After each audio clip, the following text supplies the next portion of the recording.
We clearly see this year, that's 2008, being a lot more difficult year than either 2007 or the fantastic 2006, but we still see travel and tourism growing by around 3%, which is quite respectable given the slowdown that we're expecting, particularly in the United States and here in Europe.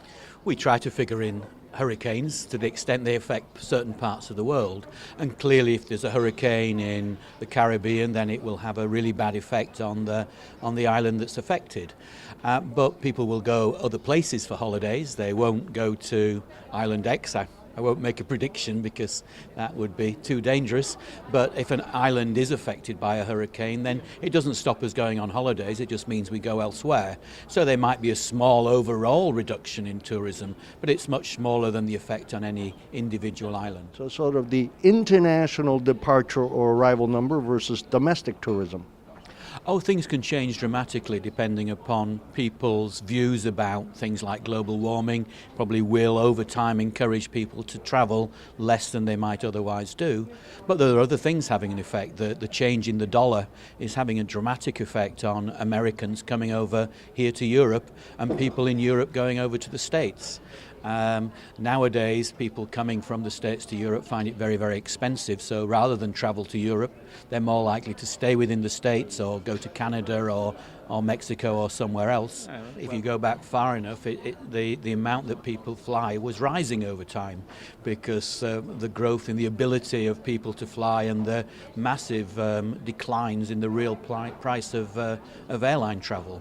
I think things are changing now, and partly because it's becoming more expensive to fly given the rise in the price of aviation fuel, and given also environmental concerns. I think people now are more likely to stay closer to home. How much that will affect 2008, I rather doubt. But if you take a 10-year view, I think we expect higher oil prices and those environmental things to mean that people probably travel rather less in terms of a plane than driving or on their cycle or anywhere else. You think maybe people will take fewer trips, but longer trips?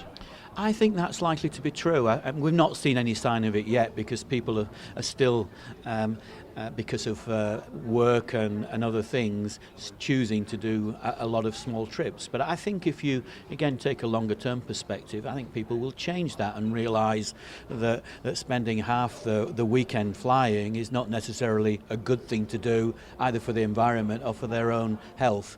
And therefore you'll see people maybe going on slightly longer trips and less frequent trips than they're currently doing. Any numbers that jumped at you or trends in this year's report? I think the thing that stands out has been the rise, not just over the last year, but over the last 5 years, in travel from and to emerging markets.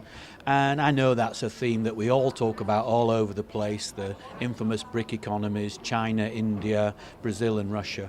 But we really are starting to see that.